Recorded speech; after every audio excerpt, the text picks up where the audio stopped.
On the day of Grandpa's funeral, I slipped a phone into the pocket of his suit when no one was looking. As the coffin was lowered, the phone was buried with him. I did it just to have a keepsake. At least I could send him messages, like I was still talking to him. That night, I gathered my courage and sent Grandpa the first text. But the next morning, to my shock, the phone got a reply.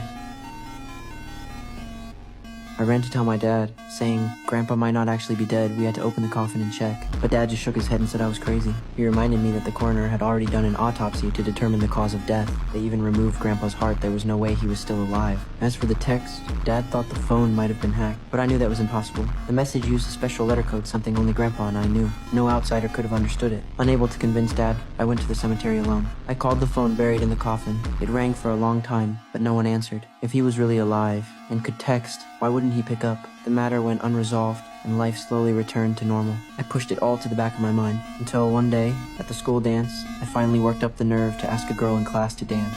I had no idea it would anger the school bully. He dragged me outside, said nothing, and started beating me. Before he left, he twisted my body into a humiliating pose, a final act of public shame. Luckily, my homeroom teacher showed up in time and pulled me out. He helped clean my wounds and even offered to testify against the bully, but I declined. I didn't want to worry Dad, and I was afraid that if things escalated, the retaliation would be worse. So after I got home, I told everything to Grandpa through that buried phone. I just needed an emotional outlet. I never actually wanted revenge. But the next morning, I heard the news. The bully was dead. I rushed to the scene and saw the police carrying away his body. What shocked me most was the way he died. He was face down, arms crossed in the exact same position I was left in the day before. Everyone said it was an accident, but I knew something else was going on. That night, back home, I called the buried phone and whispered into the receiver. I didn't really want him to die. If this had anything to do with you, knock on the wall 3 times. I set the phone down and waited in silence. The room was dead quiet. Then suddenly the phone rang. It was a call from Grandpa.